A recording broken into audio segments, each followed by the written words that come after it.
हाँ कर रहे हैं बेटा, बच्चे ऐड हो रहे हैं, रुक जाओ थोड़ी देर।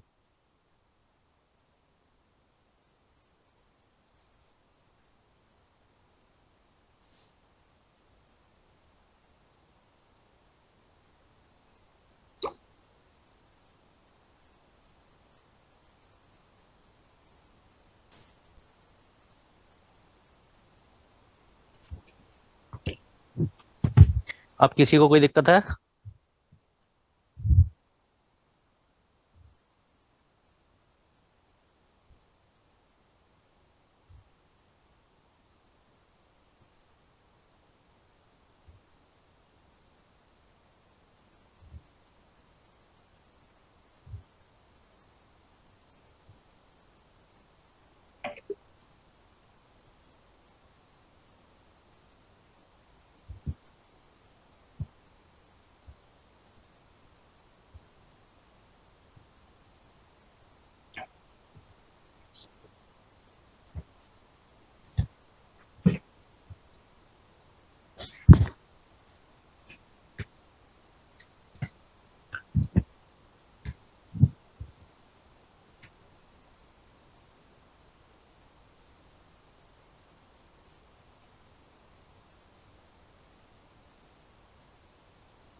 चलिए नेक्स्ट वन।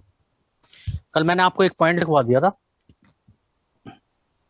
कि जो E2 रिएक्शन होती है वो प्राइमरी आइसोटोपिक इफेक्ट क्या करती है, शो करती है। ठीक है। वो RM4 की आज पहली क्लास कर रहा है, उसे समझ आएगा बेटा? नहीं आएगा? वॉइस नहीं आ रही है मेरी? वॉइस क्लियर है? वॉइस क्लियर है?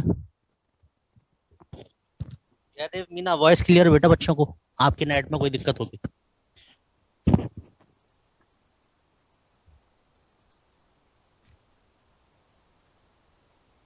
अब देखो, कल हमने जो रिएजेंट लिया था वो अल्कोहलिक KOH लिया था, और अल्कोहलिक KOH जो होता है ये एल्कीन बनाने के लिए तो काम में आता है, पर ये रिएजेंट एल्काइन बनाने के लिए काम में नहीं आता है। ठीक है ना? जैसे उसका अगला पॉइंट है, ठीक है, जैसे हमने ये लिया PH CHBr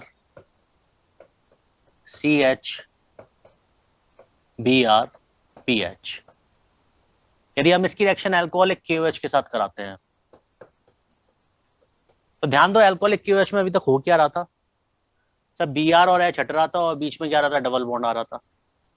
पर यहाँ पे दो Br है, दो H है, तो होना क्या चाहिए? हम जो सोच रहे हैं क्या होना चाहिए कि Br और H हट जाए, और ये Br और ये H हट जाए, और यहाँ पे ट्रिपल बॉन्ड फॉर्म हो जाए। पर ऐसा यहाँ पे फॉर्मेशन पॉसिबल नहीं है। अनुपम मेहरोत्रा, बेटा पिन्नाकोल की बात नहीं है, बहुत आगे क्लास हो गई, कल भी क्लास हुई थी। तो यहाँ पे जो प्रोडक्ट बनता है ना वो ये बनता है PH, एक Br और एक H तो निकल जाता है, हमें मिलता है CBr double bond CPH। Means ये एल्कीन पे रुक जाता है, ये एल्काइन फॉर्मेशन नहीं कर पाता है। ये अल्कोहलिक QH एक H को तो निकाल के ले जाता है, इस Br को निकालता है, पर जैसे ही यहाँ पर दूसरा H निकालने की बात आती है तो ये sp2 हाइब्रिडाइज्ड हो जाता है, और इससे ये H आसानी से नहीं निकलता है। नॉर्मल पे चलाइए, नॉर्मल पे चलाइए।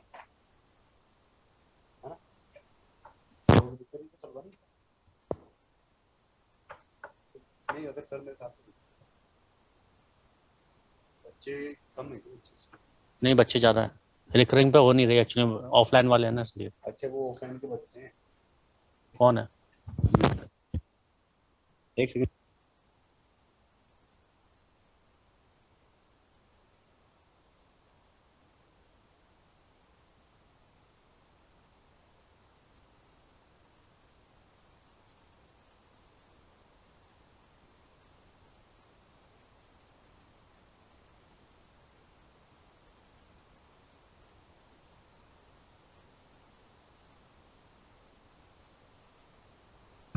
जो ऑफलाइन वाले बच्चे हैं उनको दिक्कत आ रही है, इसलिए मैंने इस पर स्टार्ट कर लिया। तो यहाँ पर क्या हो रहा है कि अब ध्यान से सुनिएगा, यहाँ पर क्या हो रहा है कि जो एच है वो आसानी से नहीं निकल पाता, इसलिए अब हमें क्या करना पड़ेगा, हम तो एल्काइन बनाना चाहते हैं, एल्किन की बात तो हमने कर ली, अब हमें एल्काइन बनाना चाहते हैं। हमारी सोच क्या थी कि इस एच इस बी आर को हटाओ, इस एच और इस बी आर को हटाओ और 2 पाई बॉन्ड यहाँ पे आ जाएंगे, पर ये ऐसा करने के लिए कैपेबल नहीं है। तो हमें क्या करना पड़ेगा, एक स्ट्रॉन्ग बेस लेना पड़ेगा, हमें इससे स्ट्रॉन्गर बेस लेना पड़ेगा, और हम यूज करते हैं क्या, NaNH2। NaNH2 जो होता है ये इससे स्ट्रॉन्गर बेस होता है। आपको पता है यदि हम OH माइनस लें और हम यदि NH2 माइनस लें तो NH2 माइनस जो होता है वो स्ट्रॉन्गर बेस होता है OH माइनस के कंपेरेबली, या OR माइनस के कंपेरेबली। इसलिए हम यहाँ पर क्या ले रहे हैं, NaNH2 लेते हैं, जो कि इस H को भी क्या कर दे, एलिमिनेट करके हमें क्या दे पाए, एल्काइन फॉर्मेशन कर पाए। तो पहले इस रिएक्शन को नोट कर लो, फिर मैं एक पॉइंट लिखवाता हूं। इस रिएक्शन को नोट करो, फिर एक पॉइंट लिखो।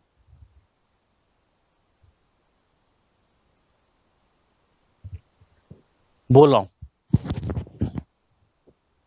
बेटा, स्ट्रॉन्गर बेस होगा तभी तो ये H प्लस निकलेगा। इस H को निकालने के लिए तो हमें उससे, यदि ये काम नहीं कर पा रहा है, कैपेबल नहीं है, तो इससे स्ट्रॉन्गर बेस ही तो लेना पड़ेगा हमें।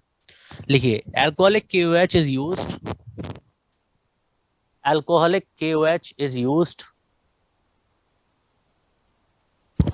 ऑफलाइन वाले स्टूडेंट्स यहीं से स्टार्ट करेंगे बेटा, ऑफलाइन में यहाँ इससे पहले तक हो गया है।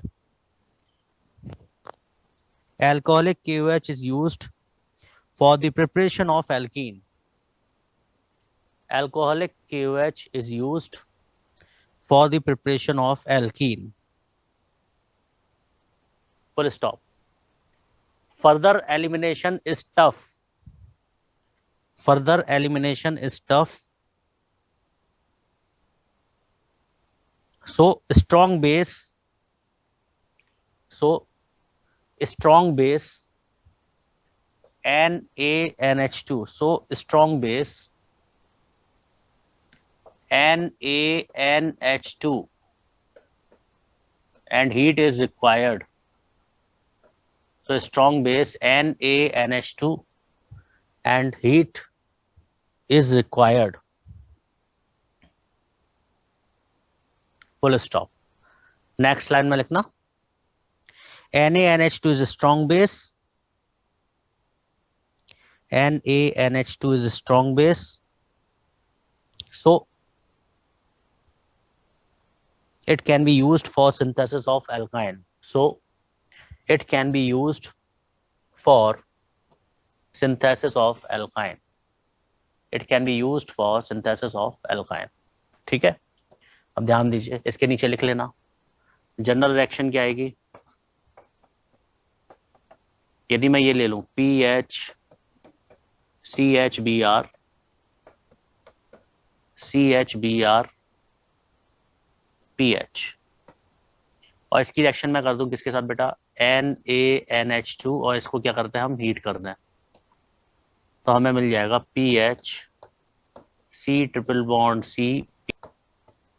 यदि हम PHCH Br लेते हैं, CH Br लेते हैं, और यहाँ पे मैंने लिया NaNH2 है तो डेफिनेटली ये NH2 माइनस देगा, मैंने यहाँ पे लिया NH2 माइनस, तो ये जो NH2 माइनस है वो इस पर अटैक करेगा, ये बॉन्ड इधर आएगा, ये इधर जाएगा।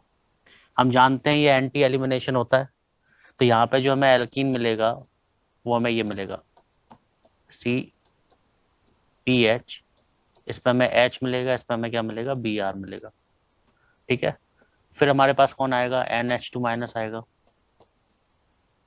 NH2 माइनस फिर इस पर अटैक करेगा, ये इधर जाएगा, ये बाहर निकलेगा, और हमें फाइनली क्या मिल जाएगा, PH C triple bond C PH।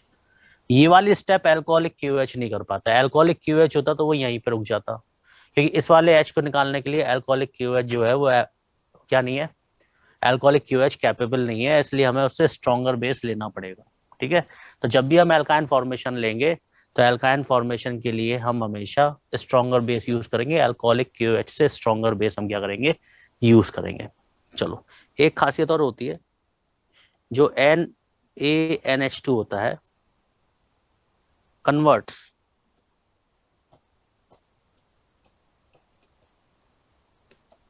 Non terminal alkyne to non-terminal alkyne to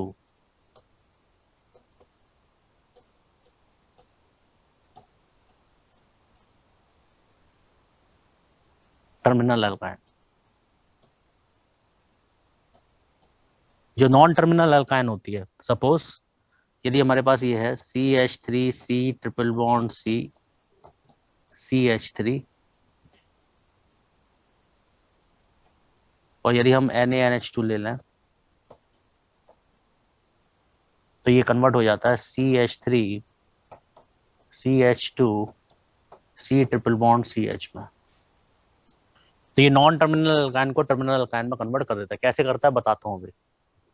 हाँ, एक्सेस में ही लेंगे NaNH2, दो इक्विवेलेंट तो लेने पड़ेंगे, नोट करिए।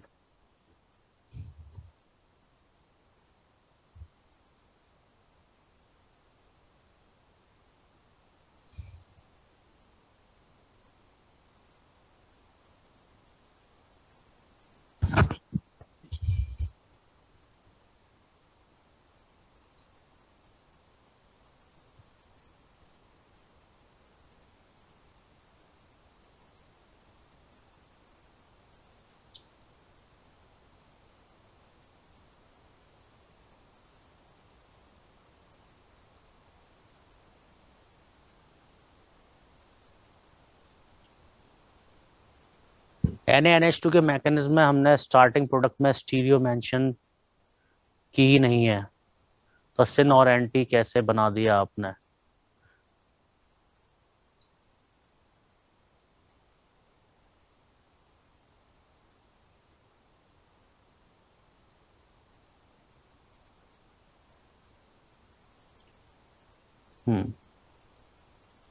ये सिर्फ मैंने ये शो करने के लिए बताया है कि यहाँ पर एंटी एलिमिनेशन होता है।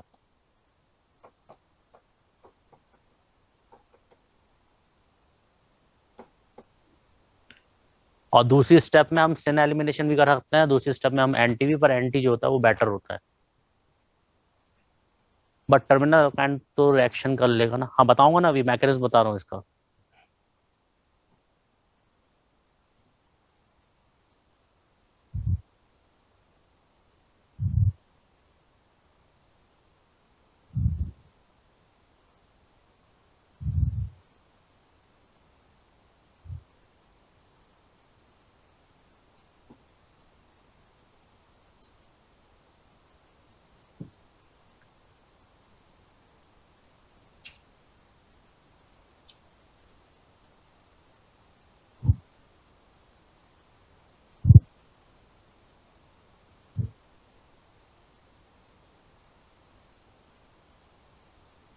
Done done.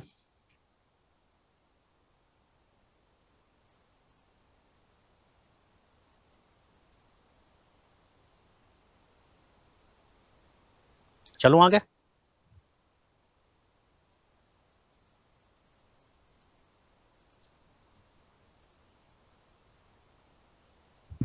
देखो अब यहाँ पे क्या होगा, यदि हम CH3C ट्रिपल बॉन्ड CH3 लेते हैं और हम यहाँ पर NaNH2 लेते हैं, तो ये SH को लेके जाता है और NH3 की फॉर्म में ये बाहर निकलता है। क्या बनता है? CH3C माइनस, इधर रेजोनेंस होता है, रेजोनेंस होता है तो क्या बनता है? CH3C minus double bond CH2। NH3 जो होता है वो इसको H देता है,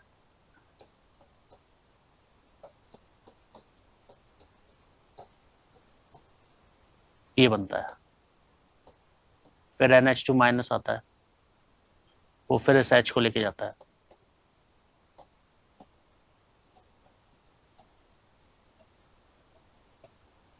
यहाँ पर फिर रेजोनेंस,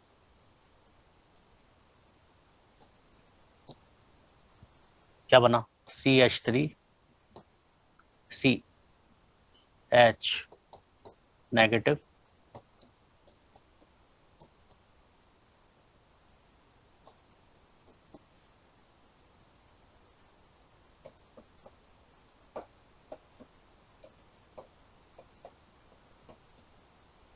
यदि NaNH2 और होगा तो ये एसिड बेस रिएक्शन कर जाएगा।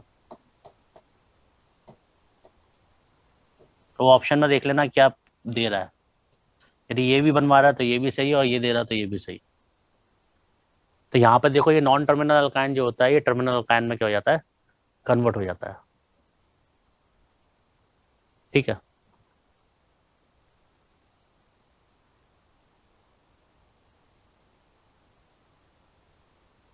ठीक है, अब सही है।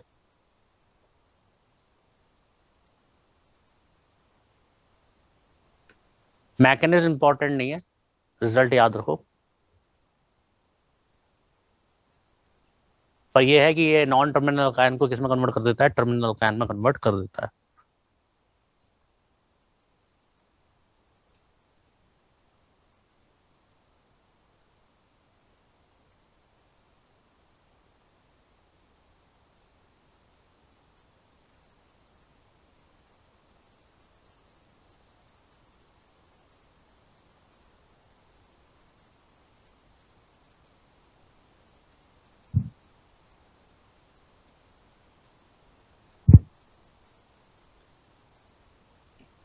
डन।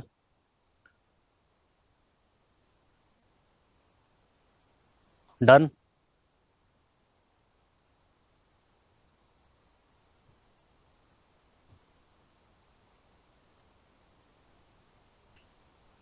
मैकेनिज्म इंपॉर्टेंट नहीं है, ये आपने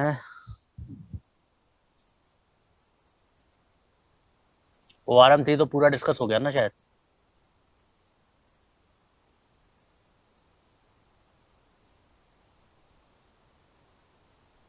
NaNH2 का यूज पता होना चाहिए, मैकेनिज्म यदि आप छोड़ना चाहे तो छोड़ सकते हैं।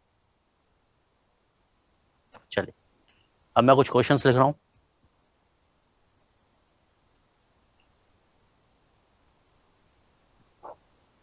Next one, questions.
यहाँ पे इसके दो इक्विवेलेंट फिक्स कर दिए हैं।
करिए।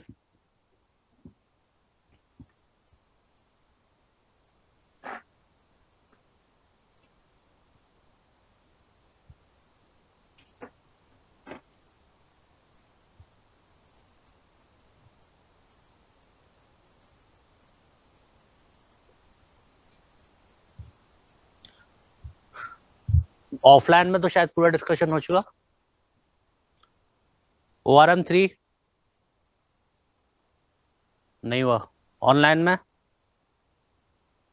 ठीक है, ठीक है, कर लेंगे।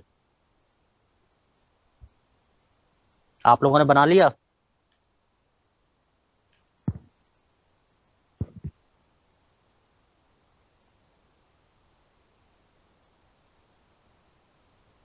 ठीक है, रख लेंगे। नहीं, दोनों का साथ में डिस्कशन इसलिए नहीं होगा क्योंकि ऑफलाइन में मैं कुछ कर चुका हूं, ऑनलाइन में शायद कुछ भी नहीं हुआ है।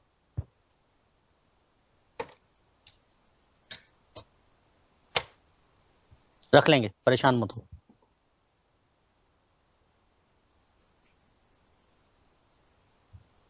आज से एनसीईआरटी पढ़ना स्टार्ट कर दीजिए। मैं ग्रुप पे डाल दूंगा आपको क्या क्या पढ़ना है एनसीईआरटी में।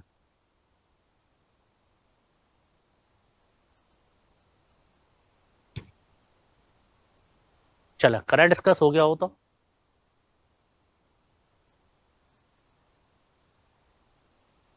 डन।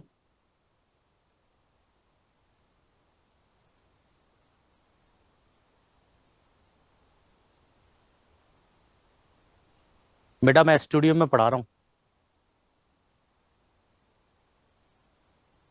यहाँ पर स्टूडेंट्स खाना अलाउड नहीं है। 11 की एनसीईआरटी नहीं, पहले बोर्ड की तैयारी कर लो, मैं बोर्ड के अकॉर्डिंग बता दूंगा आपको क्या क्या पढ़ना है। 11th की एनसीईआरटी बोर्ड के बाद पढ़ा दूंगा।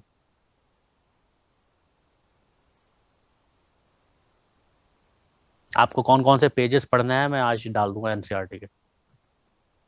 चलिए ध्यान दीजिए। यहाँ पे यदि हम बात करें NaNH2 की तो यहाँ पे कुछ नहीं है सर। क्या बनेगा? एल्काइन। इवन ये रिएक्शन कर जाएगा पर आपको ऑप्शन में यही मिलेगा। यहाँ पर भी क्या बनेगा? PHC। ये दोनों Br निकलेंगे, ये निकलेगा तो यहाँ पर एल्काइन। यहाँ पर अब देखो दो इक्विवेलेंट दे रहा है तो यहाँ पर हमें नॉन टर्मिनल एल्काइन मिलेगा। क्यों? क्योंकि यहाँ पे जो बॉन्ड निकलेगा ना ये ज्यादा स्टेबल होगा। तो पहली स्टेप में यहाँ से बॉन्ड निकलेगा क्योंकि ये ज्यादा स्टेबल होगा। E2 में तो मोर स्टेबल एल्कीन बनती है। यहाँ पे तो यहाँ से निकालो या यहाँ से निकालो, बात एक ही है। यहाँ पे सिर्फ एक ही पॉसिबिलिटी यहीं से निकल सकता है क्योंकि इसका और कोई बीटा हाइड्रोजन यहाँ पे नहीं है। यहाँ पे यहाँ से या यहाँ से, पर यहाँ से निकलेगा क्योंकि यहाँ पर ये मोर स्टेबल एल्कीन बनेगा। ठीक है। पर यहाँ पे देखो तीन इक्विवेलेंट दे रखा है, तीन इक्विवेलेंट दे रखा है, तो जो ये बनेगा ना, जो एक इक्विवेलेंट होगा वो इसको टर्मिनल एल्काइन में कन्वर्ट कर देगा। दोनों क्वेश्चन में अंतर है, ध्यान से देखना। यहाँ पे दो इक्विवेलेंट है, पहला इक्विवेलेंट आएगा इस H को लेके जाएगा, इस Cl को निकालेगा, बाहर फेंक देगा, डबल बॉन्ड आ जाएगा। दूसरा आएगा, दूसरे H को निकालेगा, फिर Cl को बाहर फेंकेगा, यहाँ ट्रिपल बॉन्ड आ जाएगा, ये खत्म हो गया। और यहाँ पे उसने तीन दिए हैं तो तीसरा इक्विवेलेंट जो होगा वो इस नॉन टर्मिनल अल्काइन को किस में कन्वर्ट करेगा? टर्मिनल अल्काइन में कन्वर्ट करेगा। यहाँ क्या होगा? यहाँ कोई इक्विवेलेंट नहीं दे रखे तो एक्सेस में मानते हुए चलेंगे तो यहाँ पर क्या बनेगा? CH3 CH2 C triple bond C-, है ना, और Na+। और ये जो बनेगा ये इसके ऊपर अटैक कर देगा, इसको बाहर फेंक देगा, SN2 रिएक्शन हो जाएगी। क्या बनेगा फाइनली? CH3CH2 ये बनेगा। पॉइंट समझ में आया क्या हुआ यहाँ पर? यहाँ पर NaNH2 एक्सेस में है तो ये था। NaNH2 क्या करेगा? इसको टर्मिनल अल्काइन में कन्वर्ट करेगा, टर्मिनल अल्काइन में कन्वर्ट किया, ये बन गया। यहाँ पे जो नेगेटिव आया ये स्ट्रॉन्ग न्यूक्लियोफाइल है, ये 1 डिग्री हैलाइड है, SN2 रिएक्शन होगा, इसको इसमें रिप्लेस करेगा। CH3CH2 C triple bond C के आगे एक CH3 लग जाएगा, हमें ये मिल जाएगा। Any doubt?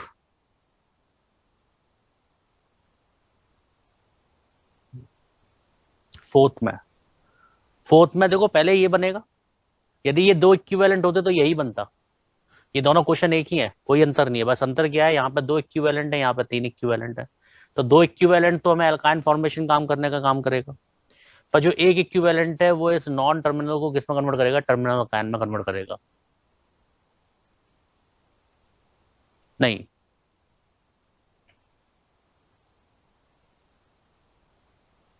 बेटा NaNH2 तो यहाँ पे खत्म कर दिया ना, जब ये बन गया होगा उसके बाद हमने CH3I प्रोवाइड किया होगा। इसका मतलब ये होता है कि पहले ये रिएक्शन कंप्लीट हुई है, उसके बाद हमने प्रोवाइड किया है।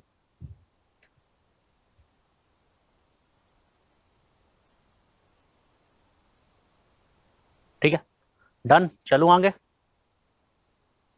देखो, इस रिएक्शन को हम बोलते क्या है, this reaction is called dehydrohalogenation. आप यदि ध्यान दें तो ये डीहाइड्रोहेलोजिनेशन रिएक्शन है। डीहाइड्रोहेलोजिनेशन रिएक्शन क्यों है, मैं देखो यहाँ पे हाइड्रोजन और हेलोजन बाहर निकल रहा है, तो मैं एक बार लिख दे रहा हूं, dehydrohalogenation, dehydrohalogenation of alkyl halides किसके द्वारा होता है, या तो एल्कोहलिक QH के द्वारा होता है, या फिर NaNH2 के द्वारा होता है, या स्ट्रॉन्ग बेस RO माइनस ले सकते हैं हम, इनके द्वारा। ये किस लिए काम में आता है, ये एल्काइन बनाने के काम में आता है। ये मेनली एल्कीन, ये एल्काइन फॉर्मेशन नहीं कर पाता है। ठीक है, डीहाइड्रोहेलोजिनेशन क्यों बोला, एक हाइड्रोजन और एक हेलोजन को निकाल रहा है, इसलिए इस रिएक्शन को हम डीहाइड्रोहेलोजिनेशन कहते हैं।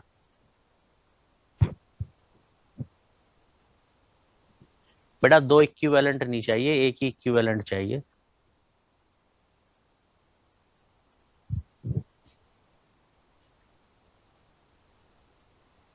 देख यहां पर ये NaNH2 आया, इसने ये NH3 की फॉर्म में निकला, जब ये बना तो इस NH3 ने दोबारा H प्लस दे के ये दोबारा NH2 माइनस में कन्वर्ट हो गया ना, तो दूसरा इक्विवेलेंट नहीं है ये NH3, जब इसको H प्लस देगा तो ये दोबारा NH2 माइनस आपको मिल जाएगा, इसलिए हमें एक ही इक्विवेलेंट से काम चल जाएगा।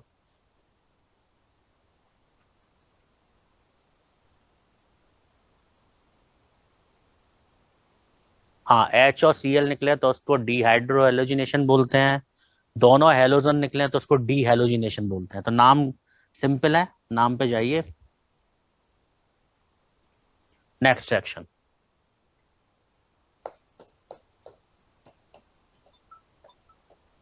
डीहेलोजिनेशन of vicinal dihalides, dehalogenation of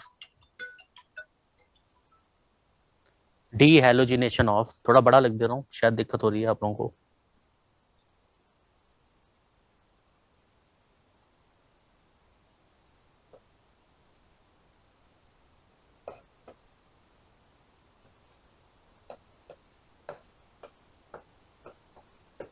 डीहेलोजिनेशन of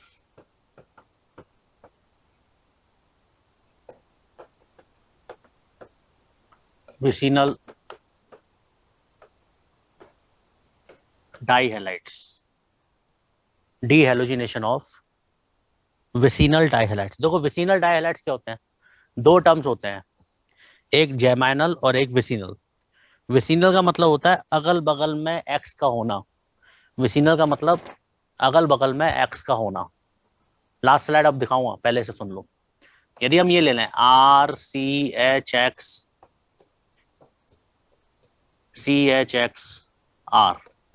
तो इसे बोलते हैं हम विक डाइहैलाइड। क्यों है ये विक डाइहैलाइड, क्योंकि ये अगल बगल में है। इसकी रिएक्शन यदि मैं या तो NaI एसीटोन के साथ करा दूं, या तो हम ये रिएजेंट ले लें, NaI एसीटोन लेंगे तो पहले क्या होगा, पहले ये Br या Cl जो भी होगा ये I में कन्वर्ट होगा, और अगल बगल में यदि I रहते हैं तो वो अनस्टेबल होते हैं और पाई बॉन्ड फॉर्म कर लेते हैं। या फिर मैं ले लेता हूं Zn के साथ C2H5OH, यदि हम ये लेते हैं तो ये दोनों X निकल जाते हैं। देखो इसे बोल रहे हैं हम डीहेलोजिनेशन, डी माने होता है रिमूवल, और हेलोजिनेशन मतलब हेलोजन का रिमूवल, ये वाला एक्स और ये वाला एक्स जाएगा, दोनों जाएंगे तो इसका एक बॉन्ड खाली, इसका एक बॉन्ड खाली, बीच में क्या आ जाएगा बेटा, डबल बॉन्ड, RCH CHR। सही है, E2 रिएक्शन है, it is E2 reaction.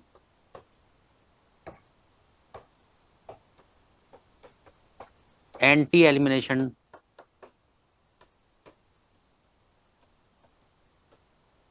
Takes place. ठीक है, तो आपको सब कुछ वैसे ही जो पहले पढ़ाया था। क्वेश्चंस लिख रहा हूं, बनाइए।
बनाइए।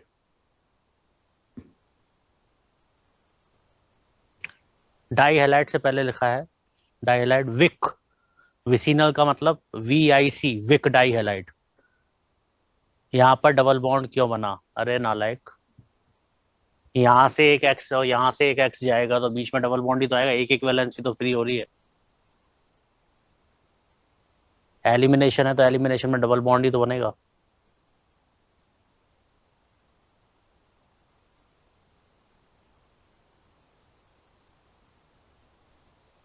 E2 मैकेनिज्म है, जल्दी देखो।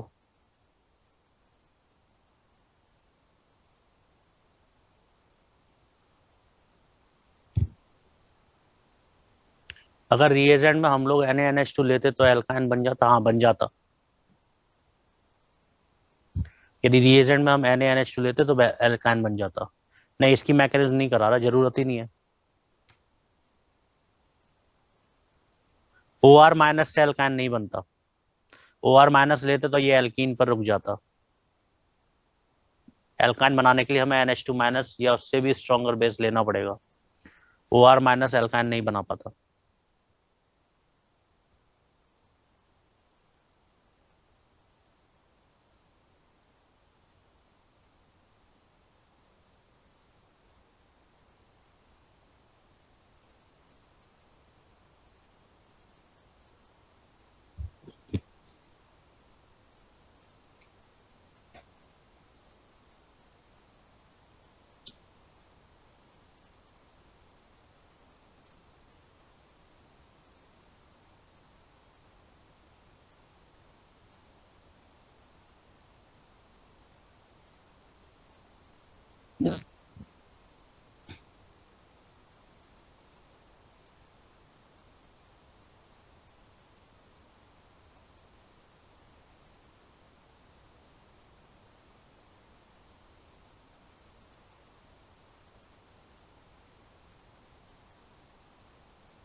चलिए डिस्कस करें, ध्यान दीजिए। अब स्लाइड्स में बाद में दिखाऊंगा, अभी पढ़ाना तो मुझे, बीच में डिस्टर्ब मत करो। देखो ये Cl और ये Cl जाएगा तो यहाँ पे डबल बॉन्ड आएगा। अब रिएजेंट का फर्क है, यदि यहाँ पे आप NaNH2 ले लोगे तो यहाँ एल्काइन बन जाएगा, यहाँ पे NaI एसीटोन या फिर ZnCS इथाइल अल्कोहल लोगे तो आपको एल्कीन मिलेगा। तो यहाँ पर क्या मिलेगा, CH3CH डबल बॉन्ड CH2, यहाँ पर Br हट जाएगा, CH3CH डबल बॉन्ड CH यहाँ पर। अब यहाँ पे देखो विसिनल डायलाइड, ये Cl भी हट जाएंगे और ये Cl भी हट जाएंगे, तो यहाँ पे हम एल्काइन बना देंगे, CH3C ट्रिपल बॉन्ड CH3। तो एल्काइन फॉर्मेशन हम इससे भी कर सकते हैं। यहाँ पे ये Cl और ये Cl निकलेगा, बहुत इंपॉर्टेंट बात बोल रहा हूं, ध्यान से देखिएगा। ये Cl और ये Cl हमें देखना पड़ेगा कि ये एंटी हैं या नहीं है एक दूसरे के। आपने कल बहुत सारे क्वेश्चन किए थे, वहां पर हम डिहाइड्रो एलोजिनेशन कर रहे थे, तो वहां पर हम एंटी इसका देख रहे थे कि H और X एंटी में है या नहीं है। यहाँ पे हम H और X नहीं देखेंगे, यहाँ पे हम Cl और Cl देखेंगे। ये देखो एक दूसरे के एंटी में, एक अबव दी प्लेन है तो एक क्या है, बिलो दी प्लेन है। तो यहाँ पे ये रिएक्शन हो जाएगी और आपको क्या मिल जाएगा, साइक्लोहेक्सीन। पर नीचे वाले में ये रिएक्शन नहीं होगी, क्यों, क्योंकि ये एक दूसरे के एंटी नहीं है। ये Br एक दूसरे के एंटी होते तभी रिएक्शन होगी, यहाँ पे ये रिएक्शन पॉसिबल नहीं है। कल बताई थी ऐसी रिएक्शन, बहुत सारी रिएक्शंस मैंने E2 में लिखाई थी। इसमें कोई डाउट हो तो पूछो। फर्स्ट वाले में भी तो एंटी नहीं है बेटा, फर्स्ट वाले में तो स्टीरियो ही नहीं है ना, इसमें और इसमें तो स्टीरियो ही नहीं दे रखा है इन तीनों में। जब स्टीरियो नहीं है तो ऐसे तो हम कैसे भी बना सकते हैं इसको, यदि हमें ड्रॉ करना होगा तो हम इसको एंटी बना सकते हैं, उसने फिक्स थोड़ी नहीं किया है।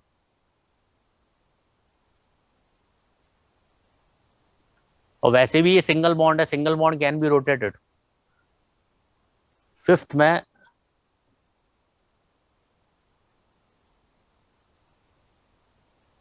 अरे एडजेसेंट तो है पर ये एंटी नहीं है ना, ये भी अबव द प्लेन है और ये भी अबव द प्लेन है, एंटी का मतलब नहीं समझता है क्या।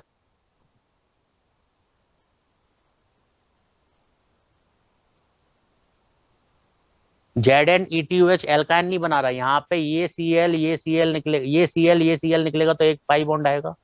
यहाँ पे ये Cl और यहाँ पे देखो ना 4 Cl है, तो यदि 2 हेलोजन होते हैं तो एक पाई बॉन्ड बनता है, तो 4 हेलोजन से कितना बनेगा, 2 पाई बॉन्ड बनेंगे या नहीं बनेंगे। यहाँ पे NaI एसीटोन ले लोगे तब भी एल्काइन बनेगा, ZnETUH ले लोगे तब भी एल्काइन बनेगा।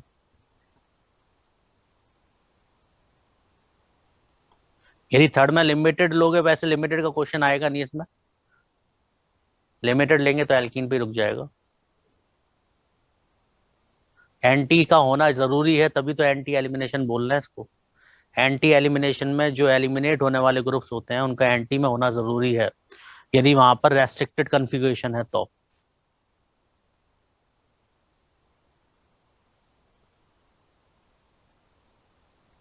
थर्ड में NaNH2 लेंगे तो कुछ नहीं होगा, फिर यहां से डबल बॉन्ड जाएगा, यहां से इन दोनों के बीच में पाई बॉन्ड नहीं आएगा, फिर इधर पाई बॉन्ड आएगा।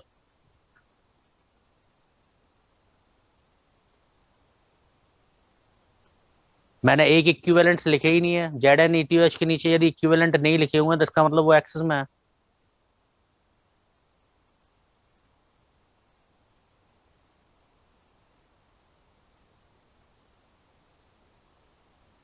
फाइव में Cl और H, NaI थोड़ी नहीं निकालेगा Br और H।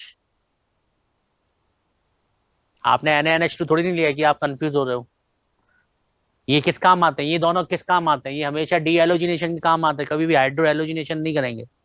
डी हाइड्रो एलोजिनेशन के लिए NaNH2 लेना पड़ेगा या फिर एल्कोहलिक KOH लेना पड़ेगा।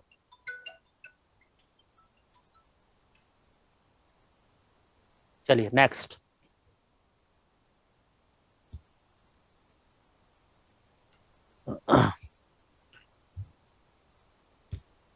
पांच हो गए ना, सिक्स्थ।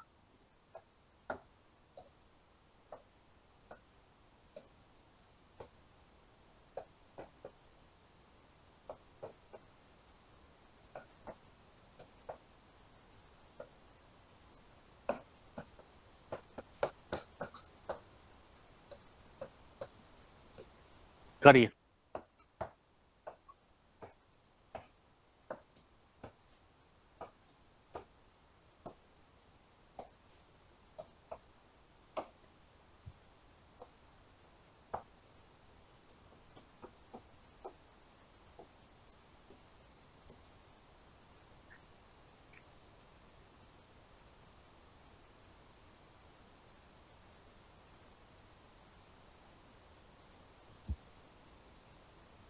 क्वेश्चन बनाओगे तो रिएजेंट्स याद हो जाएंगे।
हो गया, देखो ध्यान से।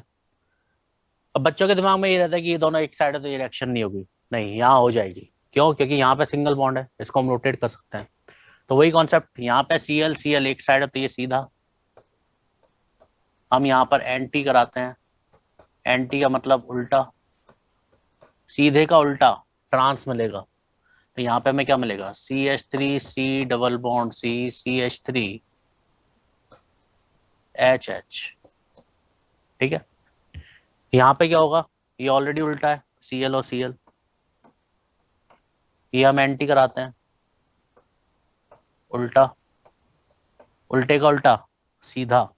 इसका मतलब यहाँ पे जो एल्कीन मिलेगी वो हमें क्या मिलेगी? सिस एल्कीन मिलेगी।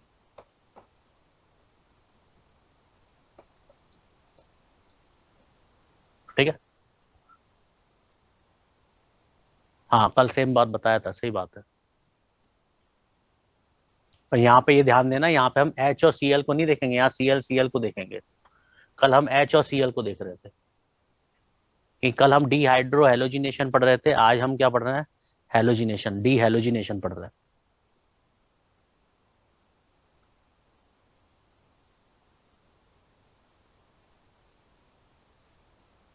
बेटा रिवीजन का टाइम तो निकालना पड़ेगा, मिलता थोड़ी नहीं है टाइम, निकालना पड़ता है।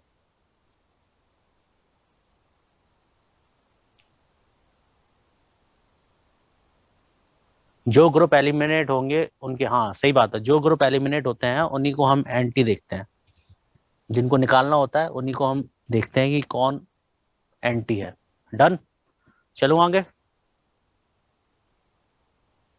एक मैं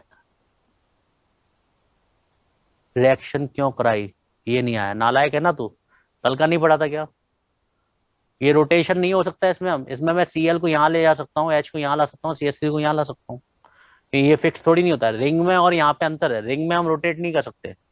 रिंग में यदि ऐसे दिया हुआ है तो इसको हम आगे पीछे नहीं कर सकते हैं, पर इसमें तो कर सकते हैं ना।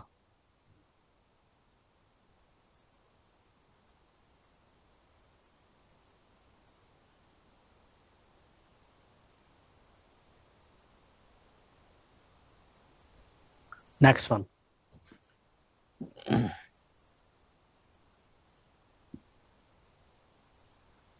Next heading is elimination of alcohol.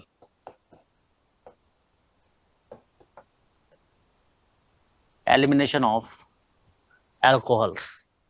देखो एल्कोहल में, ये तुम्हारी लास्ट स्लाइड चैन नहीं लगने देती यार। दो क्वेश्चन लिखने में पता नहीं कितना टाइम लगाते हो। दो क्वेश्चन लिखने में इतना टाइम पता नहीं क्यों लग रहा है।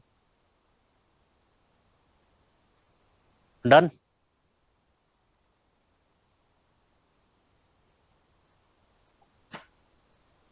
एल्कोहल्स का एलिमिनेशन पहले भी पढ़ चुके हैं हम। कॉन्सेंट्रेटेड H2SO4 हीट या फिर H प्लस हीट या H3PO4 हीट लेते हैं तो आपने पढ़ा हुआ है कि E1 रिएक्शन होती है ना। अब यदि यहाँ पे हम अल्कोहल की बात करें तो देखो, अल्कोहल की बात करेंगे तो यहाँ पे मैं E2 नहीं बता रहा, यहाँ पे मैं रिएजेंट्स के अकॉर्डिंग बात कर रहा हूँ। किसके अकॉर्डिंग बात कर रहा हूँ? रिएजेंट। यदि मैं ये अल्कोहल लेता हूं, ध्यान देना, मैंने ये एक अल्कोहल लिया और इसके साथ हम क्या क्या ले सकते हैं? Al2O3 हीट लिया, या P2O5 हीट लिया, या POCl3 हीट लिया। ये सब लेते हैं तो पहली बात तो इसमें इंपॉर्टेंट बात जो है, सेटजेफ एल्कीन बनता है।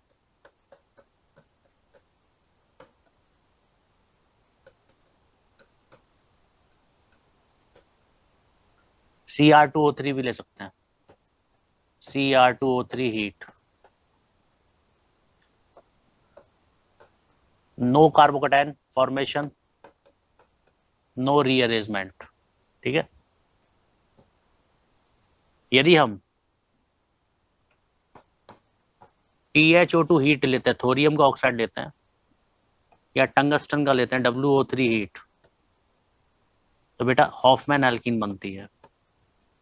इनकी मैकेनिज्म अनसर्टेन है, अभी तक नहीं पता कि कौन सी मैकेनिज्म से होता है। सर हॉफमैन एल्कीन बनती है।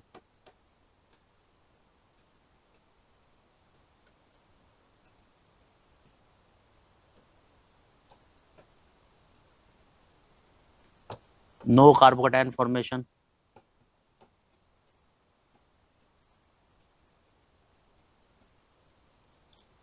No rearrangement. तो यहां पर यदि हम बताएंगे तो देखो, यदि सेटजेफ बनेगा तो इस वाले H को हटाएंगे, क्या बनेगा? CH3।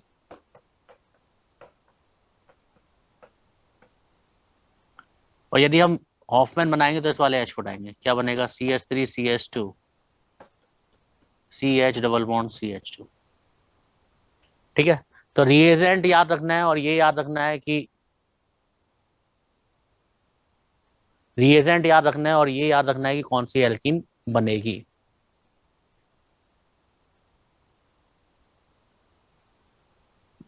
नोट करिए।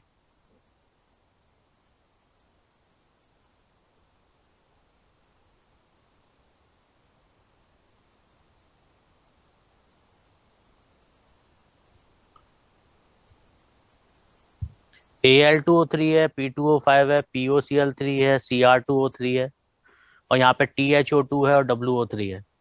TH थोरियम, H है ये H। TN क्या होता है? TN कुछ नहीं होता, इट इज TH।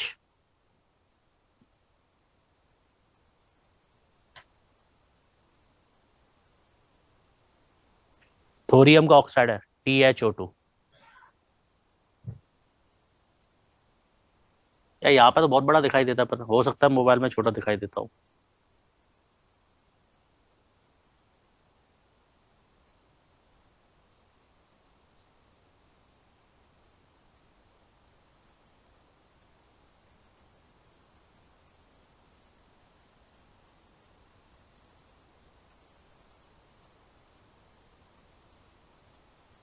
चलो देखो, WO3 जो होता है ये टंगस्टन का ऑक्साइड होता है। W मीन्स होता है टंगस्टन।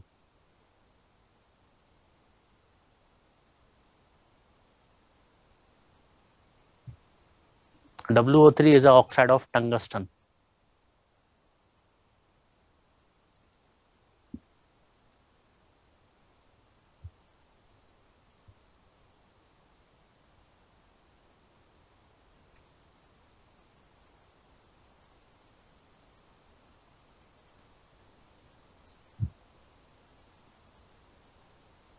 डन।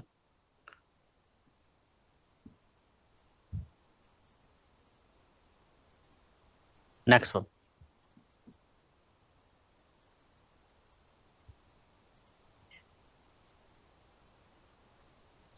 यदि हम ये ले लें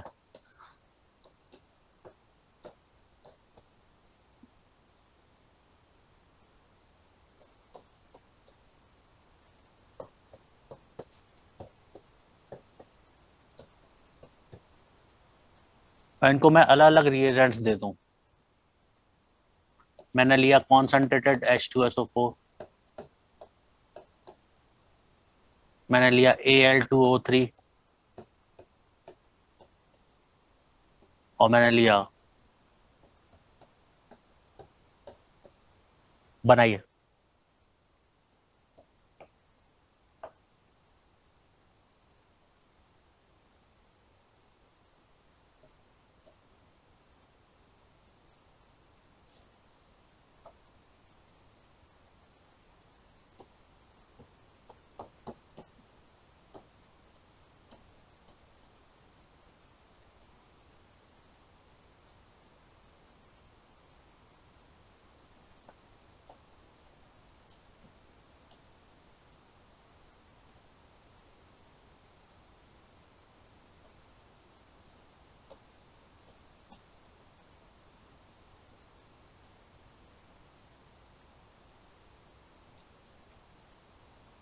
जल्दी करिए।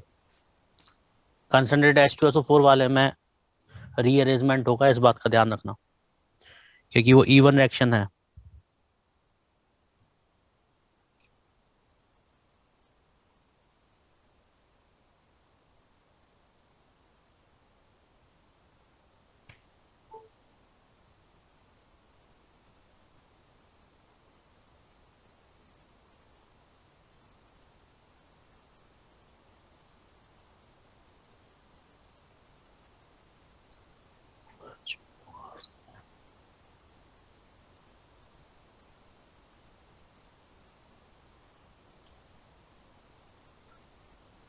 एक रिएजेंट दो अलग अलग काम भी तो कर सकता है ना बेटा, यहाँ पे नहीं करेगा। एक रिएजेंट अल्कोहल के साथ, जो रिएजेंट है वो तो अल्कोहल के साथ एक ही काम करेगा, अलग अलग काम नहीं करेगा।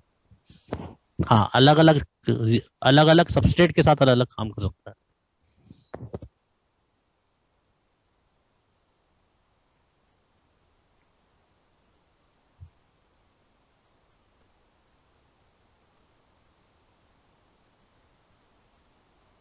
हो जाएगा तो डन का लिखेंगे भाई।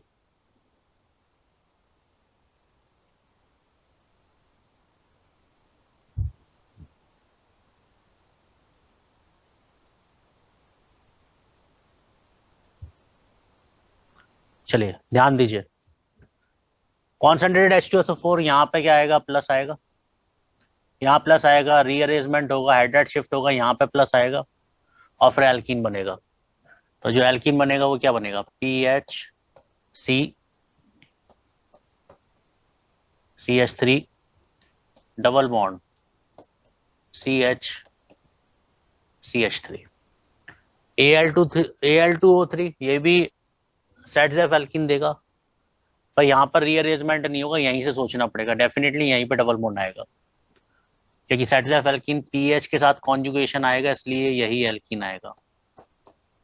पर दोनों में अंतर है, ऊपर वाले में कार्बोकेटाइन फॉर्मेशन होगा, रीअरेंजमेंट होगा, पर नीचे वाले में कोई रीअरेंजमेंट नहीं होगा, पर क्योंकि सेट एल्कीन बनाएंगे इसलिए। यहाँ पे हॉफमैन एल्कीन बनेगा, हॉफमैन एल्कीन बनेगा तो यहां से जाएगा, तो पीएच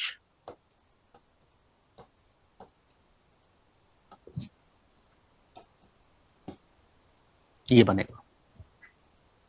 इस क्वेश्चन में क्या होगा, यदि हम ये लेंगे तो पहले यहाँ पे प्लस आएगा, रिंग एक्सपेंशन होगा, ऐसा क्वेश्चन पीछे कराया है, और जो कंपाउंड बनेगा वो ये बनेगा,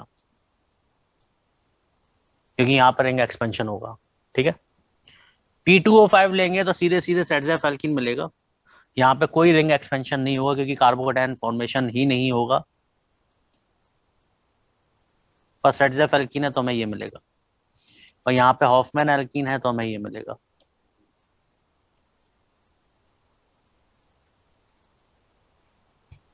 कोई डाउट तो पूछिए।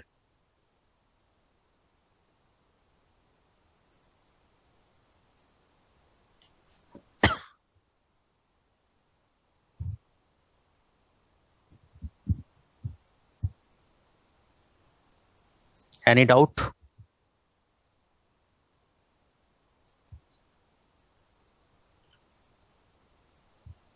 रिंग एक्सपेंशन एक बार बता दीजिए।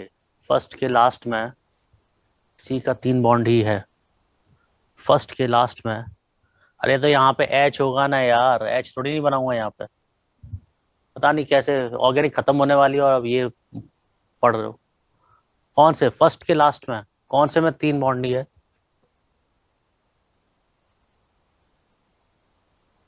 मुझे तो सब में 4 नजर आ रहे हैं।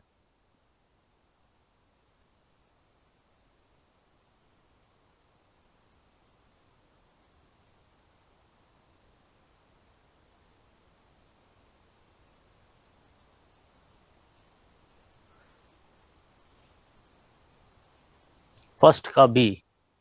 अरे Al2O3 तो सेट जैफ एल्किन देगा ना, यहाँ से OH और यहाँ से H जाएगा तो बीच में डबल बॉन्ड आ जाएगा।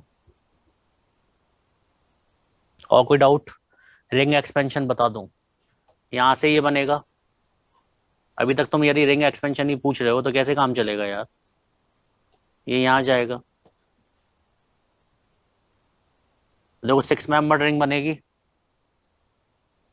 और जिस कार्बन पर 2 मिथाइल हैं उसके बगल वाले कार्बन पे प्लस आएगा, फिर रीअरेंजमेंट हो जाएगा 1,2 मिथाइल शिफ्ट, क्योंकि अभी ये 2 डिग्री है, अभी ये 3 डिग्री बन गया और फिर एल्कीन फॉर्मेशन हो जाएगा।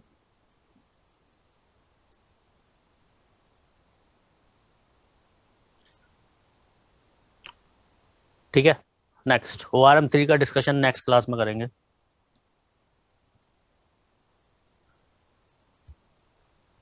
नेक्स्ट हेडिंग, तो ये E1 खत्म हो गया, E2 खत्म हो गया। अब हम पढ़ेंगे E1CB रिएक्शन। तो नेक्स्ट हेडिंग डालो, unimolecular elimination reaction.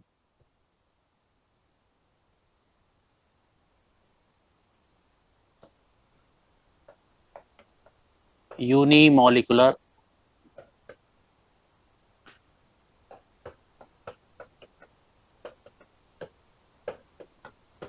Elimination reaction by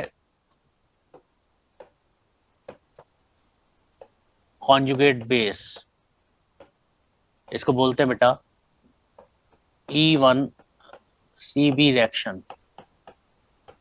देखो 1 means unimolecular, E for elimination और CB मतलब कॉन्जुगेट बेस। बहुत इंपॉर्टेंट रिएक्शन है E1CB रिएक्शन।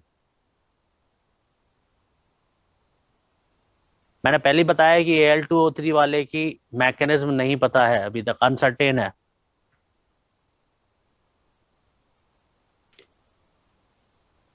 E1CB रिएक्शन ध्यान दो।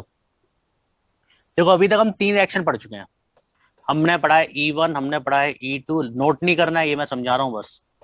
और एक पढ़ रहे हैं हम E1CB। E1 में क्या होता था, मैं E1 में कार्बोकेटायन बनता था, देखना ध्यान से। E1 में क्या हो रहा था, यदि ये हमारे पास H है, ये हमारे पास कोई लीविंग ग्रुप है, तो पहले क्या हो रहा था, बेस आ रहा था,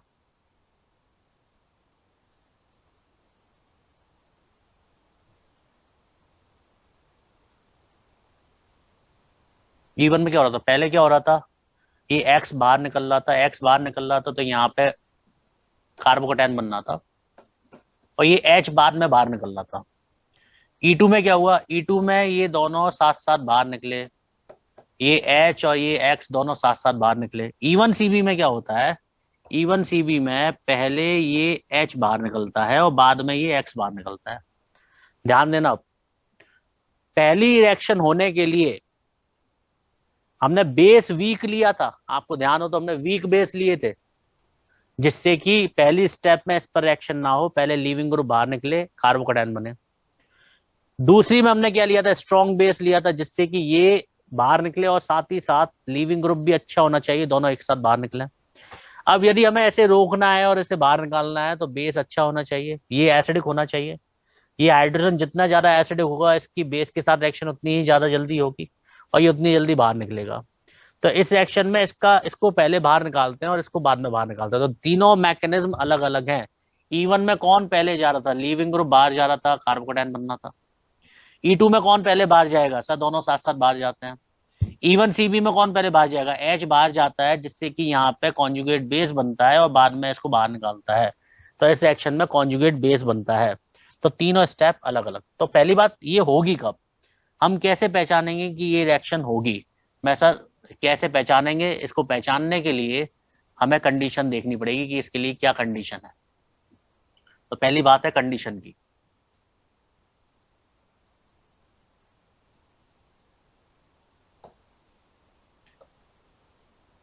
तो सबसे पहले मैं इसमें कंडीशन ही लिखा रहा हूं, है ना।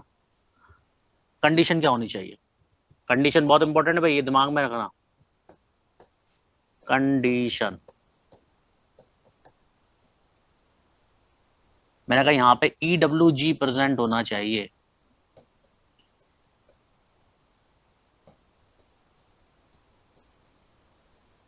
देखो, जिस कार्बन पर लीविंग ग्रुप है उसके बगल वाले पे तो H होना चाहिए, और जिस कार्बन पर H है उसके साथ कोई EWG होना चाहिए, इलेक्ट्रॉन विड्रॉइंग ग्रुप होना चाहिए, कोई -M ग्रुप होना चाहिए। क्यों -M ग्रुप क्यों होना चाहिए, मैं ये यहां प्रेजेंट होगा तो इस हाइड्रोजन की एसिडिक स्ट्रेंथ क्या हो जाएगी, ज्यादा हो जाएगी, और इस हाइड्रोजन की एसिडिक स्ट्रेंथ ज्यादा हो जाएगी तो ये जल्दी से बाहर निकल जाएगा। तो ये कंडीशन होनी चाहिए। यहाँ लीविंग ग्रुप क्या हो सकता है, OH हो सकता है, X हो सकता है, CN हो सकता है, और कुछ भी हो सकता है, कुछ भी हमारे लिए कंडीशन। देखो OH को अभी तक हमने कभी भी लीविंग ग्रुप की तरह यूज नहीं किया है, पर यहाँ पे हम लीविंग ग्रुप की तरह यूज कर रहे हैं।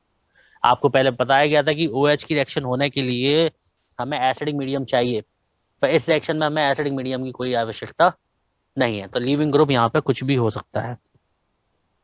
तो जनरल रिएक्शन क्या होगी,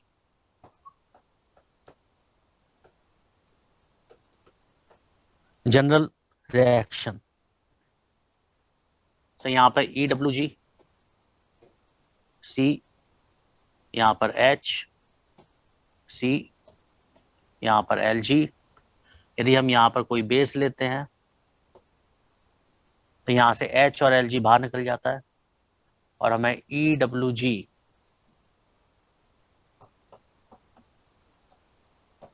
C डबल बॉन्ड C मिल जाता है। तो यहाँ पर एल्कीन फॉर्मेशन हो जाता है। ये हमारी जनरल रिएक्शन है। अब ये कैसे होगा, मैकेनिज्म क्या है इसकी, मैकेनिज्म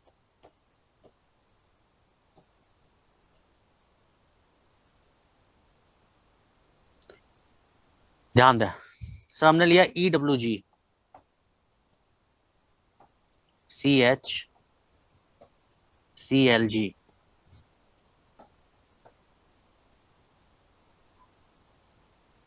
पहली बात, पहली स्टेप जो होती है वो एसिड बेस रिएक्शन होती है, रिवर्सिबल होती है ना।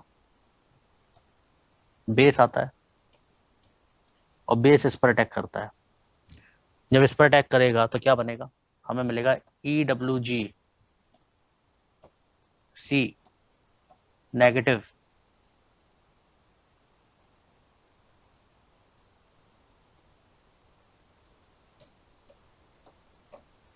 Lg। दूसरी स्टेप में ये यहां आएगा और इसको बाहर फेंकेगा। ये स्टेप रेट डिटरमाइनिंग स्टेप होती है। ये स्टेप क्यों नहीं रेट डिटरमाइनिंग होगी, क्योंकि sir it is acid base action, और एसिड बेस एक्शन जो होती है वो फास्टेस्ट रिएक्शन होती है। तो इन दोनों स्टेप में ये स्टेप स्लोएस्ट होगी, इसलिए ये स्टेप रेट डिटरमाइनिंग। ये इधर आएगा, ये Lg बाहर जाएगा, Lg बाहर जाएगा तो बेटा डबल बॉन्ड आ जाएगा। क्या बनेगा, EWG, ये बन जाएगा। तो यहां पर सेकंड स्टेप जो है it will be the rate determining step. First step क्यों नहीं है रेट डिटरमाइनिंग स्टेप, क्योंकि सर वो क्या है, एसिड बेस एक्शन है। नोट करिए, कुछ पॉइंट्स लिखाता हूं, नोट करिए।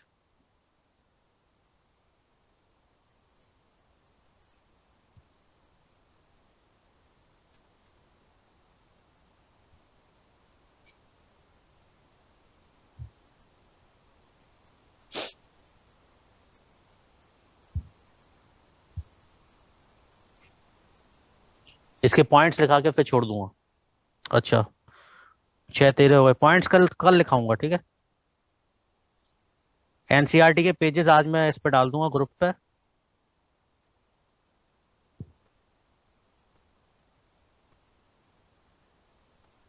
देख लीजिएगा, रात तक डाल दूंगा।